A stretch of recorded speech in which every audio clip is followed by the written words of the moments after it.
جرمنی کے صنعتی اور ساحلی شہر ہیمبرگ میں فرانسیسی صدر ایمینوئل میکرون کے اسلام مخالف بیانات اور چارلی ہیبڈو میگزین کے گستاخانہ خاکوں کے خلاف اسلامک کونسل ہیمبرگ نے احتجاجی ریلی نکالی۔ رپورٹ کر رہے ہیں متی اللہ۔ ترکش عربی اور ایشیائی ممالک کے اسلامک کونسل کی کمیٹی کی قیادت میں منعقدہ احتجاجی ریلی میں مساجد کمیٹیوں اور مختلف سیاسی، سماجی اور مذہبی رہنماؤں سمیت نوجوان، خواتین اور بچوں کی کثیر تعداد نے شرکت کی۔ ہیمبرگ شہر کے در و دیوار درود شریف اور نعرہ تکبیر سے گونج اٹھے۔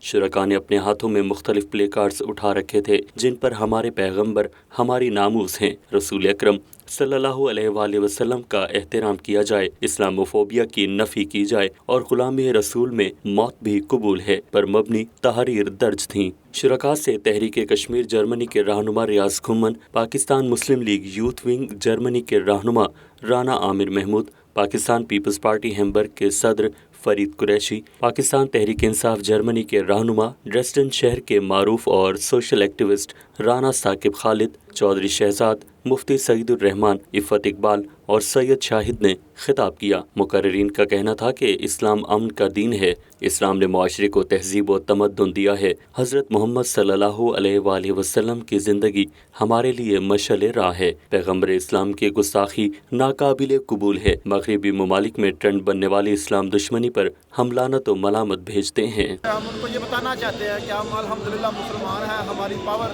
اس کو پتہ نہیں ہے اور hum ان پہ اپنے نبی حضرت محمد صلی اللہ علیہ وسلم پہ اپنی جان، اپنا مال، اپنا معاوضہ سب کچھ قربان کر سکتے ہیں۔